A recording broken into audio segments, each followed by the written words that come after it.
Defesa do ex-presidente Jair Bolsonaro nega plano de pedido de asilo político na Argentina e pede reconsideração da prisão domiciliar. Preço das acomodações não baixa. Em menos de 50 países confirmam presença na COP30 marcada para Belém do Pará. Com o aumento da dificuldade para pagar as contas, 73 milhões de brasileiros estão com os nomes negativados. Dificuldade para a compra da casa própria aumenta o número de pessoas morando sozinhas. Empresas começam a exigir trabalho presencial e diminuir o serviço feito em casa que começou na época da pandemia. Ministro do STF, André Mendonça, não cita colega Alexandre de Moraes, mas diz que juiz deve ser conhecido pelo respeito e não pelo medo. Egito recupera conjunto significativo de artefatos de uma cidade submersa há mais de 2 milênios. E as crianças de uma cidade do Paraná conhecem todos os pontos turísticos graças aos desenhos de um artista. Agora no Jornal das 22.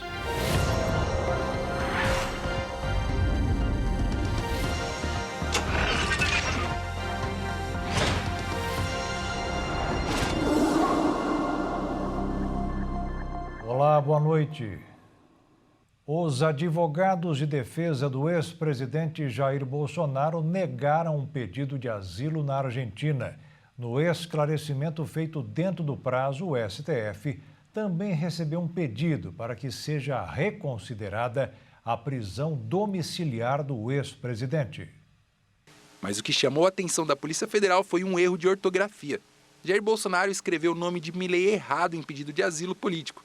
O documento estava escrito Miliei e foi anexado pela Polícia Federal no relatório final da investigação contra o ex-chefe do Executivo e seu filho, o deputado Eduardo Bolsonaro. De acordo com a Polícia Federal, o arquivo sem assinatura e sem data teria sido criado pela nora do ex-presidente, a esposa do senador Flávio Bolsonaro. O governo argentino negou ter recebido o pedido de asilo político do ex-presidente. Já Javier Milei tem mantido uma postura de distanciamento em relação aos acontecimentos políticos no Brasil, manifestando-se raramente e de forma superficial sobre os casos envolvendo brasileiros em seu país. A Polícia Federal também apontou que o ex-presidente descumpriu a proibição de uso de redes sociais ao compartilhar mais de 300 vídeos no WhatsApp, relacionados às sanções impostas pelos Estados Unidos a Alexandre de Moraes. A prisão domiciliar do ex-presidente foi decretada no início do mês de agosto e está sendo cumprida na residência de Bolsonaro, em Brasília. O ex-presidente e seu filho, o deputado federal Eduardo Bolsonaro, foram indiciados pelos crimes de coação no curso do processo e abolição do Estado Democrático de Direito ao tentar interferir no julgamento da ação penal da tentativa de golpe, na qual Bolsonaro é réu.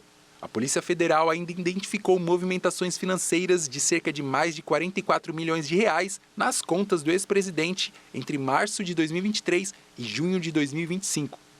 O Conselho de Controle de Atividades Financeiras, COAF, identificou as transações como suspeitas de configurar indícios de lavagem de dinheiro, segundo o relatório que integra o inquérito que tramita para apurar a atuação do deputado federal Eduardo Bolsonaro nos Estados Unidos contra a soberania nacional.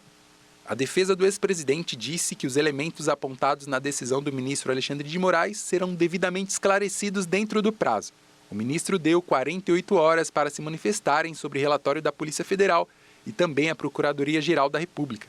Os esclarecimentos foram solicitados pelo ministro na noite de quarta-feira. O Brasil pediu hoje à ONU dinheiro para ajudar na acomodação das delegações convidadas para participar da COP30 em novembro em Belém do Pará. Apenas 47 países já confirmaram presença e a maioria reclama dos preços cobrados pelos hotéis.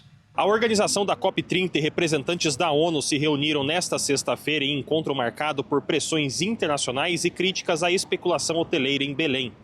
A reunião, adiada 2 vezes, foi motivada após um bloco de 25 países, liderado por negociadores africanos, pedir oficialmente a mudança da sede da Conferência Climática.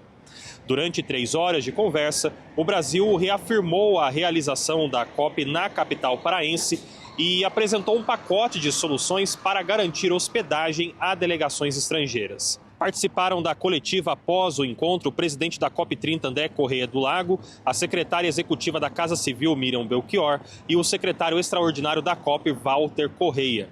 O embaixador Correia do Lago explicou que foi criada uma força-tarefa com participação de ministérios e também da presidência da COP para atender as delegações mais vulneráveis.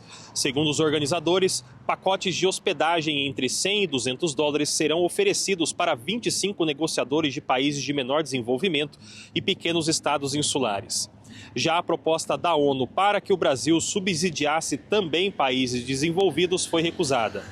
Miriam Belchior detalhou que os organizadores sugeriram que a própria ONU ampliasse os valores de ajuda oferecidos a outras edições, como em Bonn, na Alemanha.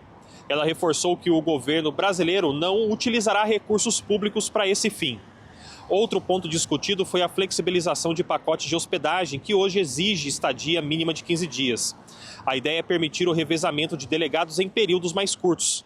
Também foi solicitado que haja garantia de remanejamento das delegações para navios-hotel, caso a conferência seja prorrogada. Mesmo com as explicações, Walter Correia avaliou que há um pedido de solução milagrosa, principalmente em relação à oferta de quartos individuais a preços baixos próximos ao parque da cidade. O secretário afirmou que não há como intervir diretamente no setor privado, mas confirmou que existe investigação em andamento sobre possível crime contra a economia popular na cobrança de tarifas. Até agora, apenas 47 países confirmaram hospedagem em Belém. Entre eles, Arábia Saudita, Egito, Japão e Portugal. A baixa adesão preocupa porque pode comprometer a representatividade das decisões, que dependem do aval de 2/3 dos 198 países signatários. Além das delegações oficiais, empresas e organizações da sociedade civil também começaram a demonstrar resistência em participar do evento na capital paraense. Em paralelo, o setor privado pressiona por alternativas diante dos altos custos. Para reduzir tensões, a presidência da COP tem intensificado a agenda internacional, reforçando que a conferência será realizada em Belém. Estão previstos 3 encontros preparatórios com delegações estrangeiras, incluindo reuniões em Nova York e Brasília. Mais de 700 pinguins magalhães foram encontrados mortos no litoral paulista em apenas uma semana. E especialistas alertam que o número poderá aumentar. Os pinguins localizados em Iguape, Cananéia e Ilha Comprida, no Vale do Ribeira, estavam em estágio avançado de decomposição. Por isso, não foi possível descobrir a causa exata das mortes. Segundo o Instituto de Pesquisas Cananéia, os animais fazem uma viagem longa, mas muitos não conseguem se alimentar o suficiente durante o percurso, ficam fracos e acabam morrendo. Além disso, as interferências humanas e a interação com redes de pesca podem ter contribuído para as mortes. Os pinguins de Magalhães são da região da Patagônia, entre o Chile e a Argentina, e vêm para o litoral brasileiro em busca de alimento, geralmente entre os meses de junho e setembro. Especialistas destacaram que os encalhes podem estar relacionados à juventude dos animais. Às vezes, eles não estão orientados e acabam se perdendo. Quando jovens têm uma cor acinzentada e são os que mais se perdem. Já os adultos têm uma coloração preta e branca, com faixas definidas ao redor da cabeça e nas laterais do corpo. O Instituto orientou a população para não tocar e alimentar os pinguins. Essas ações podem piorar o estado de saúde dos animais. O melhor é entrar em contato com autoridades especializadas e dizer onde eles estão.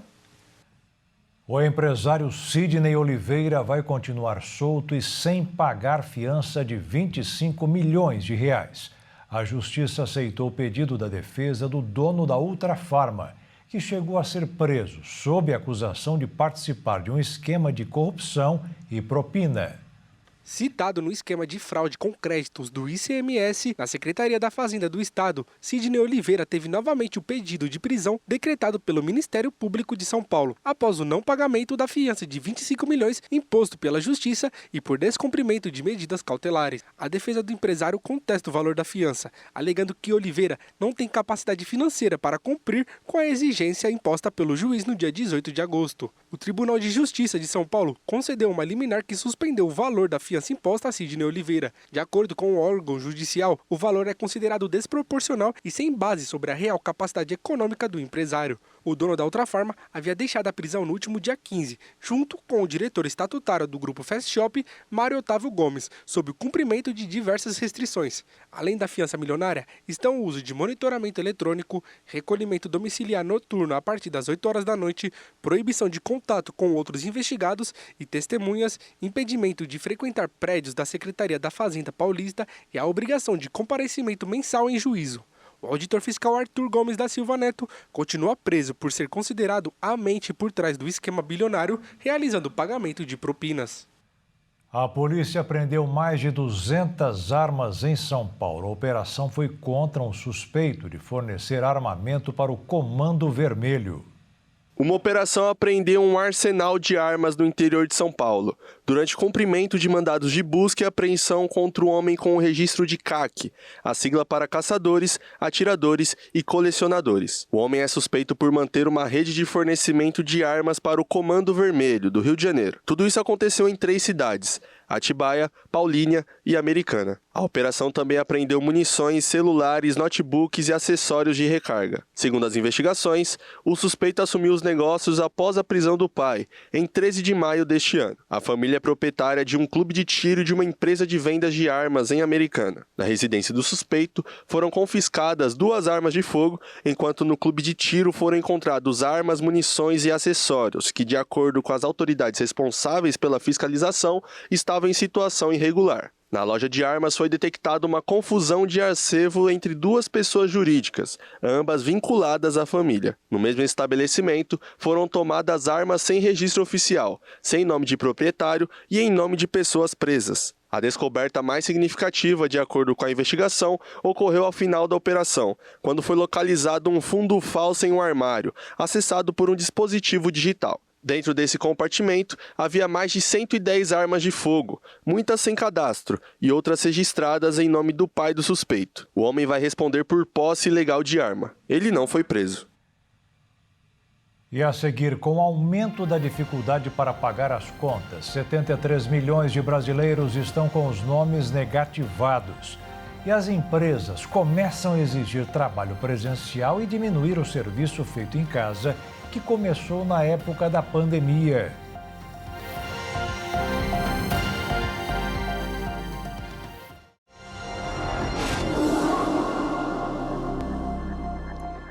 Dividir a rotina de trabalho entre o ambiente doméstico da empresa está ficando cada vez mais difícil. Os dirigentes acham melhor ver os funcionários frente a frente o tempo todo e começaram a mudar a alteração feita há poucos anos. Mais de 2 anos após o fim da pandemia, o modelo de trabalho híbrido que dominou o mundo corporativo durante a crise sanitária começa a perder espaço. As empresas têm dado sinais claros de retorno mais intenso ao trabalho presencial, motivadas pela necessidade de otimizar os espaços já disponíveis e aumentar a presença dos funcionários nos escritórios. Uma pesquisa global recente mostra que 6 em cada 10 companhias planejam ampliar a frequência de funcionários no local. Entre as medidas adotadas, 42% estabeleceram mandatos de presença, 32% criaram programas para melhorar a experiência no ambiente corporativo e 9% implementaram políticas de incentivo para estimular a ida ao escritório. A tendência também reflete na taxa de utilização dos escritórios, que deve crescer pelo 3º ano consecutivo, ultrapassando os níveis pré-pandemia e atingindo quase 80% neste ano. Esse índice leva em conta não apenas a ocupação do espaço, mas também a frequência e o tempo em que os colaboradores permanecem no local, reforçando a estratégia das empresas de tornar os ambientes mais ativos. Para reduzir custos e otimizar o uso das áreas corporativas, muitas companhias têm também adotado práticas como o compartilhamento de mesas e redução de espaços dedicados a escritórios. O custo da cesta básica de alimentos caiu em julho na maioria das capitais brasileiras. Segundo a análise conduzida pelo DIEESE, o resultado foi causado pelos preços de produtos da carne, arroz, feijão e açúcar. O custo da cesta básica de alimentos caiu em julho em 15 capitais brasileiras, enquanto em outras 12 houve um aumento. Essa é a primeira vez que a análise mensal da cesta básica de alimentos, conduzida pelo Departamento Intersindical de Estatística e Estudos Socioeconômicos, em parceria com a Companhia Nacional de Abastecimento, incluiu todas as 26 capitais e Brasília. Antes disso, a pesquisa era feita apenas em 17 capitais. A queda no custo da alimentação básica foi impulsionada principalmente pelo recuo nos preços do arroz, carne bovina, açúcar e feijão. Apesar da diminuição em várias cidades, São Paulo se mantém como a capital com a cesta básica mais cara, de R$ 865,90. Outras capitais com custos elevados incluem Florianópolis, Porto Alegre e Rio de Janeiro. Em contraste, as cidades do Norte e Nordeste mostraram os menores preços médios para a cesta básica. Aracaju foi a capital com o custo mais baixo, de R$ 568,52, seguida por Maceió, Salvador e Porto Velho. O presidente do Banco Central dos Estados Unidos, Jerome Powell, fez um discurso hoje, admitindo a possibilidade de uma queda na taxa de juros no mês que vem. Foi o que mais influenciou o mercado financeiro hoje, que passou a apostar também na queda da Selic no Brasil. A reação foi uma queda de quase 1% na cotação do dólar, que terminou a semana cotado em R$ 5,42. E a Bolsa de Valores subiu mais de 2,5% e fechou aos 137.968 pontos. Quem não tem empresa também está passando por dificuldades. 73 milhões de brasileiros estão com os nomes negativados. A estatística foi divulgada pelo Serviço de Proteção ao Crédito e pela Confederação Nacional dos Dirigentes Lojistas. A análise detalhada dos dados de julho de 2025 revela que o crescimento do indicador anual de devedores se concentrou no aumento de inclusão de consumidores com tempo de inadimplência de 3 a 4 anos, com uma variação de 44,32%. Embora ligeiramente menor que os 46,54% observados em julho, para esse grupo, o dado reafirma a dificuldade de quitação de dívidas de longo prazo. O tempo médio de atraso da dívida no Brasil atingiu 28,3 meses, aproximadamente 2,4 anos em julho. Em relação à faixa etária, o grupo de 30 a 39 anos manteve a maior participação do total de devedores em julho, com 23,67%. São 17,62 milhões de pessoas nessa faixa etária registrada em cadastro de devedores. Tal montante equivale a 51,93% da população dessa faixa etária. A distribuição por sexo permanece estável, com 51,13% de mulheres e 48,87% de homens entre os devedores, com a idade média dos inadimplentes permanecendo em 44,8 anos. Em julho de 2025, cada consumidor negativado devia, em média, R$ 4.777,28 na soma de todas as dívidas e cada inadimplente possui, em média, dívidas de 2,21 empresas credoras e mantendo a média de junho desse ano. A doença que se espalha entre as pessoas com mais facilidade é o sarampo, depois coqueluche e a Covid-19. Todas têm uma coisa em comum, são transmitidas pelo ar. Cada infecção recebe um valor chamado R0, com base em quantas pessoas provavelmente serão infectadas por outra. Assim, para um R0 de 2, cada paciente infectado transmitirá a doença a 2 outras pessoas, que transmitirá para mais 4. E assim se desenrola um surto ou uma epidemia. Um R0 de 1 significa que o nível de pessoas infectadas permanecerá estável, e se for menor que 1, a doença geralmente desaparecerá com o tempo. As infecções em circulação se espalham por uma variedade de vias e diferem amplamente em seu grau de contágio. Algumas são transmitidas por gotículas ou aerosóis, como aqueles liberados ao tossir ou espirrar, enquanto outras se espalham pelo sangue, insetos ou alimentos e água contaminados. Em primeiro lugar, entre as mais contagiosas está o sarampo. A doença ressurgiu globalmente nos últimos anos, inclusive em países de alta renda, como o Reino Unido e os Estados Unidos. Embora vários fatores contribuam para essa tendência, a principal causa é o declínio nas taxas de vacinação infantil. Essa queda foi impulsionada por perturbações como a pandemia do Covid-19 e conflitos globais, bem como pela disseminação de desinformação ou informações erradas sobre a segurança das vacinas. O número Arnott para o sarampo está entre 12 e 18. 2 ciclos de transmissão a partir da primeira pessoa infectada podem levar a quase 350 pessoas contraindo a doença. O sarampo é tão contagioso que uma pessoa não vacinada pode contrair o vírus apenas entrando em uma sala onde uma pessoa infectada esteve presente 2 horas antes. Outras doenças infecciosas com altos valores de Arnott incluem coqueluche, varicela e Covid-19, que varia de acordo com o subtipo, mas geralmente fica entre 8 e 12. Embora muitos pacientes se recuperem totalmente dessas doenças, elas ainda podem levar a complicações graves, incluindo pneumonia, convulsões, meningite, cegueira e, em alguns casos, a morte. Uma taxa de infecciosidade mais baixa não significa que uma doença seja menos perigosa. A tuberculose, por exemplo, varia entre menos de 1 e 4.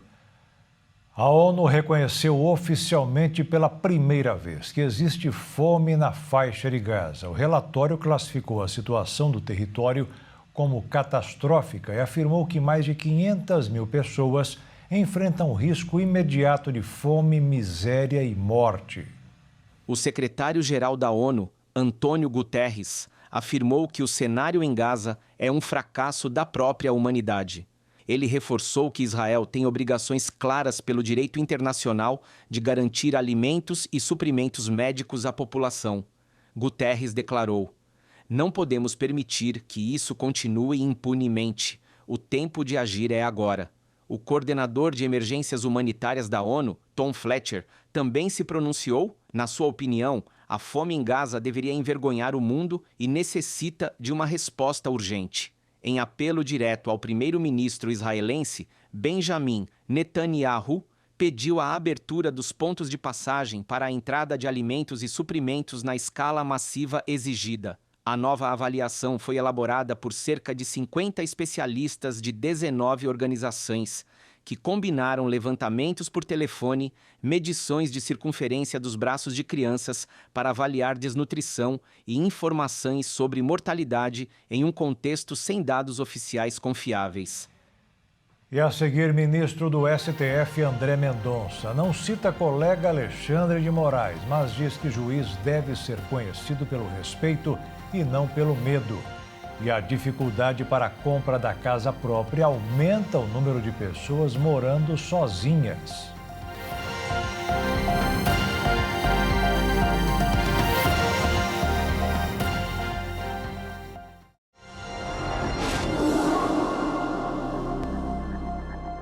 O número de brasileiros pagando aluguel voltou a bater recorde diante da dificuldade em comprar um imóvel. O que também aumentou foi o número de pessoas vivendo sozinhas para escapar de várias despesas.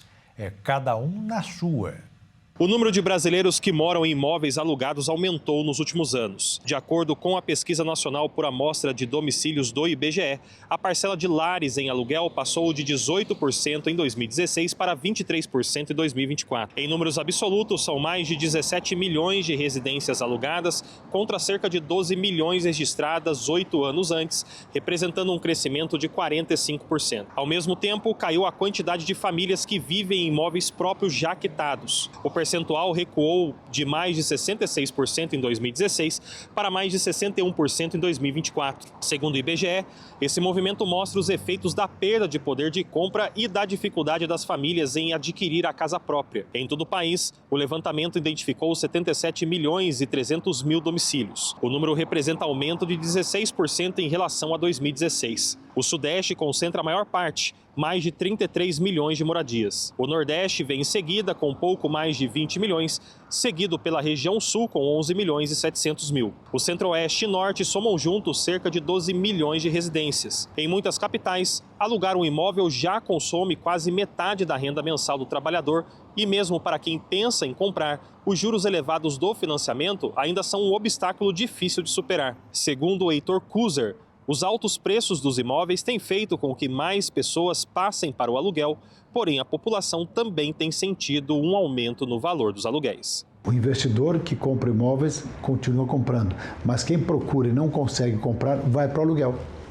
E o aluguel aumentou o preço por duas razões. A primeira, óbvia, que é o aumento da demanda, mas principalmente por conta do fenômeno do Airbnb, do short term, que é o aluguel por curta temporada. Há muita gente preferindo deixar de alugar longa temporada, ou por 1 ano, ou por 2 anos, em detrimento de alugar pela temporada, por 1, 2 ou 3 dias, porque a rentabilidade do imóvel cresce. Então esta é a segunda razão pela qual os imóveis aumentaram o preço na locação. Ainda segundo o Kuser, tem estado cada vez mais difícil encontrar imóveis para alugar. E se você que está procurando imóvel para alugar, você pode ver que está muito difícil encontrar imóveis. A demanda aumentou muito. E aí, obviamente, o preço aumenta. Mas está muito difícil alugar imóveis hoje em dia. Você procura, são sempre os mesmos imóveis, e aqueles mais bem localizados, com preços mais atrativos, não ficam mais disponíveis para alugar. E isso tem gerado um problema que especialmente os imóveis que alugam mais ou que vendem mais, são localização. Então, ele bem localizado, ele tem infraestrutura, especialmente de transporte e serviços, ele também aluga mais. A pesquisa mostra também mudanças no tipo de moradia. As casas ainda são maioria, correspondendo a 84% do total.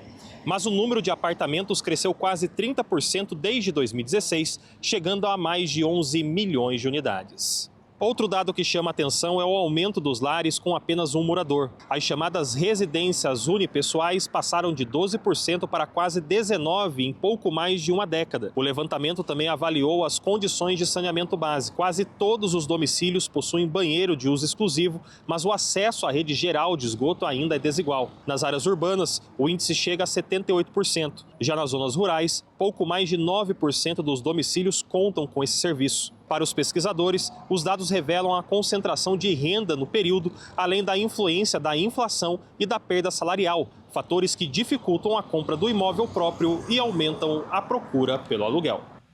Quase 90% dos domicílios brasileiros passaram a ter o serviço de coleta de lixo. Mesmo assim, segundo o IBGE, quase 5 milhões de residências continuam queimando resíduos, principalmente na área rural. Segundo dados da Pesquisa Nacional por Amostra de Domicílios, a PNAD, e divulgada pelo IBGE, a coleta de lixo alcançou quase 87% das residências no país em 2024. Isso reflete um crescimento relevante quando comparado ao início da pesquisa em 2016, quando a cobertura era abaixo de 83%. Isso reflete um crescimento relevante quando comparado ao início da pesquisa em 2016, quando a cobertura era abaixo de 83%. Entre os domicílios, 94% são das áreas urbanas que contam com a coleta de lixo, enquanto somente 33% das moradias rurais têm um serviço de coleta. Especialmente nas áreas rurais, mais da metade dos lares ainda queimam resíduos, prática essa que gera impactos ambientais e à saúde pública. Outra questão preocupante é o descarte de resíduos em locais não adequados, como fossas rudimentares, valas, rios, lagos ou mar. No comparativo de regiões, as áreas urbanas representam quase 10% de descarte irregular, enquanto nas zonas rurais, mais da metade fazem um considerado modo fácil de jogar o lixo fora. Essas práticas podem ser motivadas por conta da falta de saneamento básico. O IBGE indicou que o acesso ao esgotamento sanitário por rede coletora ou fossa séptica, que é um tanque subterrâneo que realiza o tratamento primário de esgoto doméstico, está ligado à rede geral, que atinge mais da metade dos domicílios. Mesmo com boa parte dos brasileiros conviverem com a falta de saneamento dos esgotos e abastecimento de água, o acesso à energia elétrica atingiu quase a totalidade dos lares no país, sejam elas através da rede geral ou fonte alternativa. Embora o Brasil apresente avanços na cobertura de serviços essenciais, os desafios ainda persistem, especialmente na igualdade no acesso ao saneamento e na redução de práticas prejudiciais ao meio ambiente. A continuidade de investimentos e políticas públicas são fundamentais para a ampliação de infraestruturas e promoção à inclusão social rural e urbana. O Supremo Tribunal Federal condenou hoje a deputada federal Carla Zambelli a 5 anos e 3 meses de prisão. No julgamento em plenário virtual, ela foi considerada culpada por correr atrás de um homem com uma arma na mão em São Paulo na véspera da última eleição. A parlamentar do PL de São Paulo já estava condenada a 10 anos pela invasão dos sistemas eletrônicos do Conselho Nacional de Justiça. Quando ela recebeu esta sentença, fugiu para a Itália, onde está até hoje. O ministro do STF, André Mendonça, criticou hoje no Rio de Janeiro a postura do judiciário, que em alguns momentos coloca a política na frente das leis. Ele não citou o nome do colega Alexandre de Moraes, mas lembrou que o bom juiz deve ser reconhecido pelo respeito, não pelo medo. Reconhecido como o evento mais relevante do setor produtivo no Brasil, que acontece no Rio de Janeiro, contou com a presença de ministros do Supremo Tribunal Federal, governadores e lideranças empresariais de diversos segmentos da economia para discutir os principais desafios e oportunidades do país. O ministro André Mendonça apontou que um Estado de Direito fortalecido demanda uma autocontenção do Poder Judiciário e ressaltou que o ativismo judicial implica que o Judiciário tem prevalência sobre os demais poderes. O Estado de Direito fortalecido demanda uma autocontenção do Poder Judiciário. Tenho legitimidade para dizer isso, pois integro a mais alta corte do nosso país. O Estado de Direito não significa a prevalência da vontade ou das pré-compreensões dos intérpretes da lei. Eu tenho meus valores, eu tenho minhas pré-compreensões, mas eu devo servir a lei e a Constituição. No evento, o ministro fez um discurso cujo tema foi o Estado Democrático de Direito, que, de acordo com ele, as decisões de juízes devem gerar a paz social e não caos, incerteza e insegurança. Nós todos, precisamos fazer um compromisso público de que o bom juiz, ele tem que ser reconhecido pelo respeito, não pelo medo. Que as suas decisões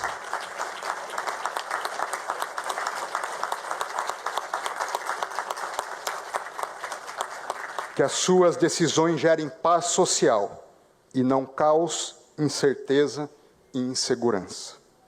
O ministro também defendeu que cidadãos possam livremente se expressar sem medo de ser perseguidos. Sem citar o ex-presidente Bolsonaro, André Mendonça disse que o Estado Democrático de Direito se fortalece com as liberdades básicas do cidadão e que os intérpretes da lei devem seguir a lei e a Constituição. Nosso contrato social é a Constituição. E o artigo 5º e o artigo 6º são fundamentais. Ali estão os direitos individuais e ali estão os direitos sociais. Instituições justas, nessa perspectiva, significa instituições que fazem um compromisso construtivo. Instituições que não são causa de crise, mas são causa de estabilização da sociedade e do país. Ele também destacou que as leis devem governar acima das vontades pessoais e dos interesses individuais. Instituição justa demanda o reconhecimento das perspectivas da sociedade. Saber o impacto das suas decisões, das suas políticas no âmbito da sociedade. Significa abrir mão dos próprios interesses e interesses pessoais, interesses corporativos em favor do interesse do bem comum. À tarde, no encontro empresarial, o ministro Alexandre de Moraes defendeu que a função do juiz é julgar, decidir e defender o Estado Democrático de Direito. E, de acordo com ele, o que há no Estado Democrático de Direito é a aplicação da Constituição e da lei. Só um poder judiciário independente é respeitado. O respeito se dá pela independência. Um judiciário vassalo, covarde, um judiciário que quer fazer acordos para que o país momentaneamente deixe de estar conturbado, não é um judiciário independente. E o judiciário no Brasil é um judiciário independente. O judiciário que não é independente não tem o direito de ser chamado judiciário. E a seguir, Egito recupera conjunto significativo de artefatos de uma cidade submersa há mais de 2 milênios. E as crianças de uma cidade do Paraná conhecem todos os pontos turísticos graças aos desenhos de um artista.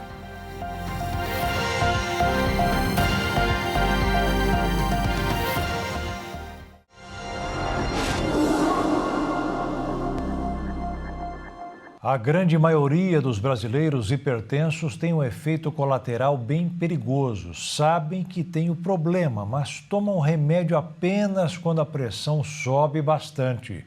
Uma atitude que pode causar sérias consequências. Um estudo inédito realizado pela Universidade de São Paulo revelou um descompasso preocupante entre o relato de pacientes hipertensos e os exames laboratoriais. Entre os 253 participantes da pesquisa, 90% afirmaram seguir corretamente o tratamento medicamentoso para controlar a pressão arterial. Mas o teste de urina identificaram a presença de remédios em apenas 32% deles. O resultado evidencia a grande quantidade de pessoas com pressão arterial fora dos níveis recomendados, um problema que se reflete em todo o país. Segundo os últimos dados da Vigilância de Fatores de Risco e Proteção para Doenças Crônicas, cerca de 28% da população brasileira convive com hipertensão. Para os pesquisadores, o desafio não está apenas na disponibilidade de medicamentos, mas na adesão ao tratamento, o que preocupa os médicos, já que a pressão descontrolada representa um sério problema de saúde pública, com impacto direto na ocorrência de infartos, AVC, insuficiência cardíaca e perda da função renal. Diversos fatores contribuem para que os pacientes não sigam corretamente as orientações médicas. Entre eles estão a ausência de sintomas perceptíveis, o esquecimento, o receio de efeitos colaterais, a crença de que o remédio não é necessário e o custo do tratamento.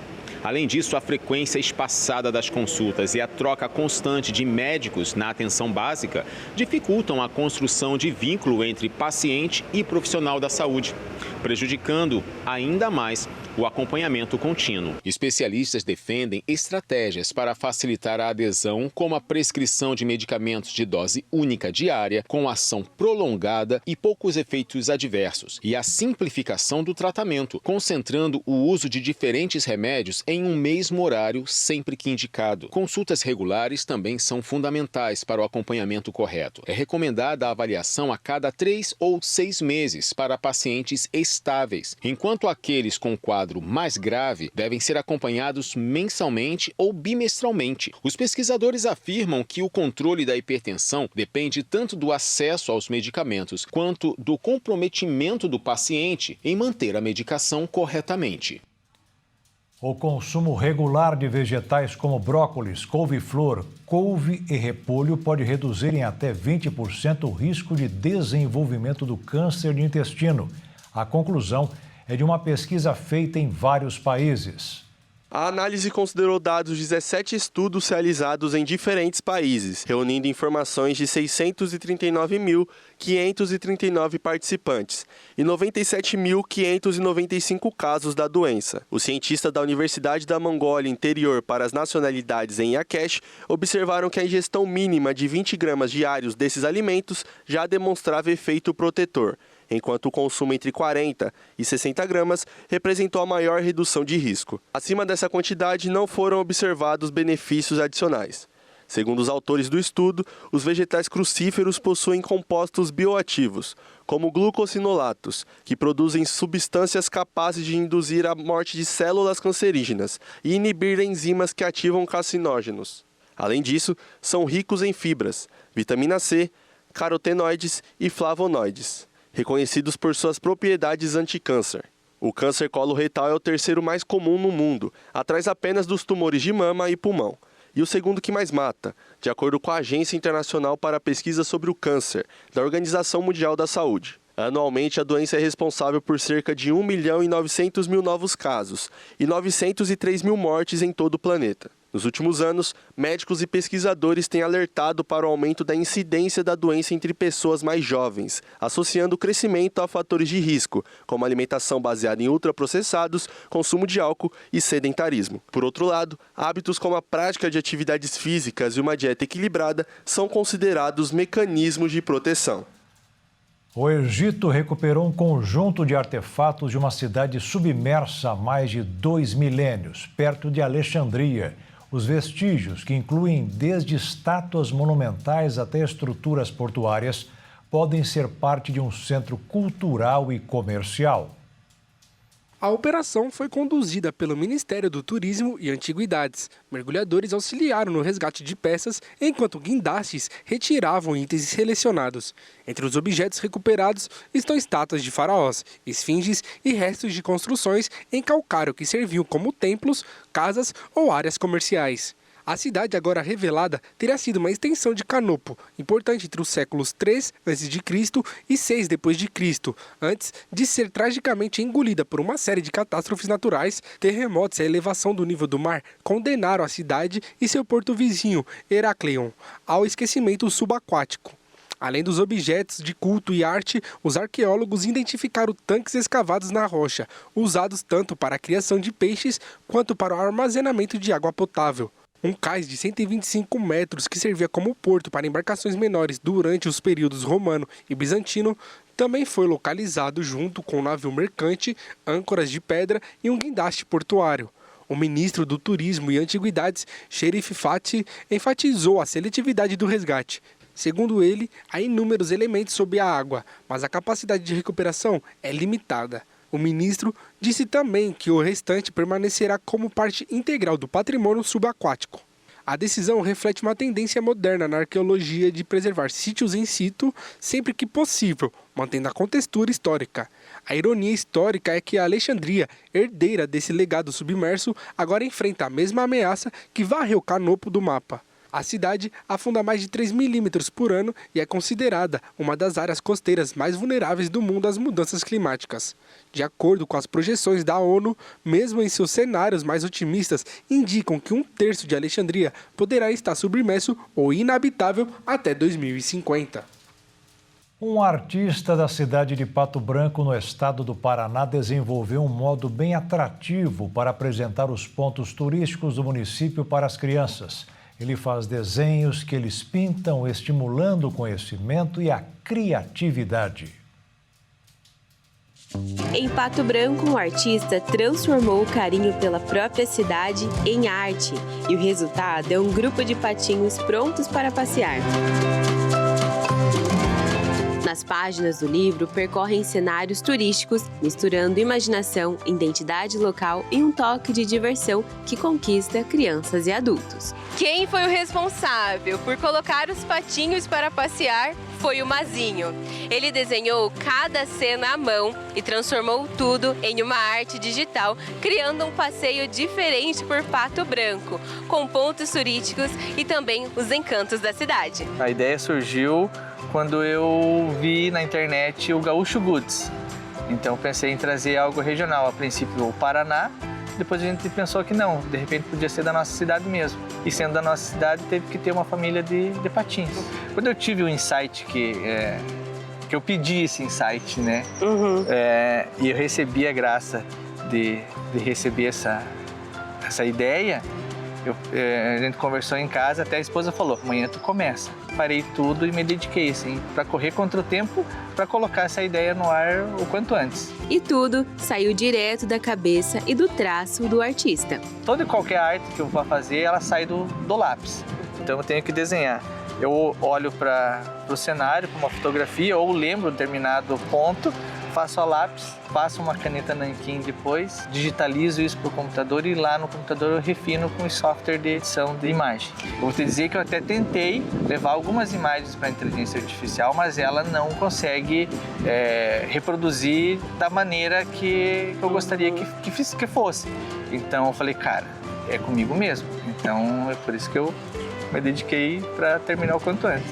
Que a gente vem recebendo de feedback assim, de que está a criança está pintando junto com o pai e com a mãe. E eu fico muito feliz com isso, porque é justamente isso, né?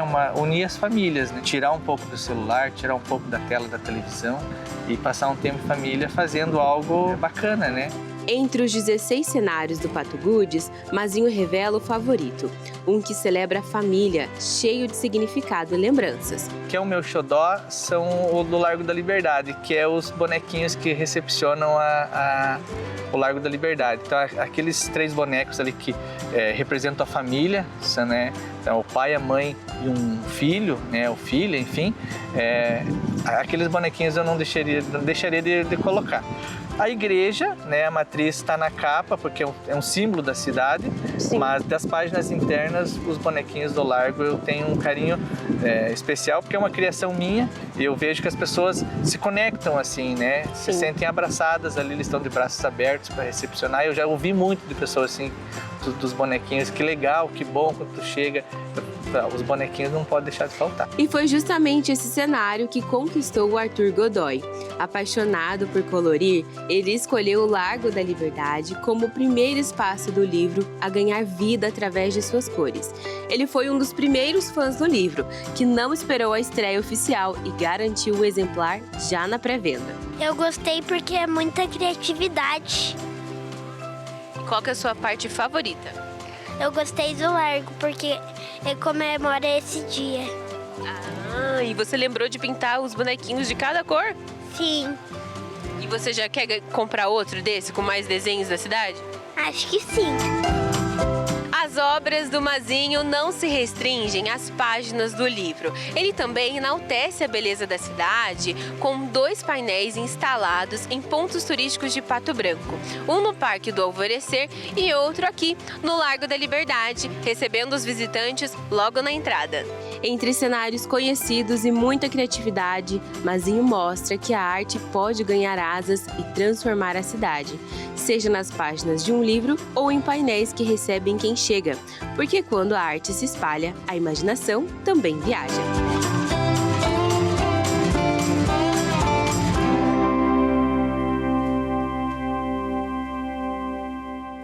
E o Jornal das 22 termina aqui. Uma boa noite para você e fique na paz. Tchau.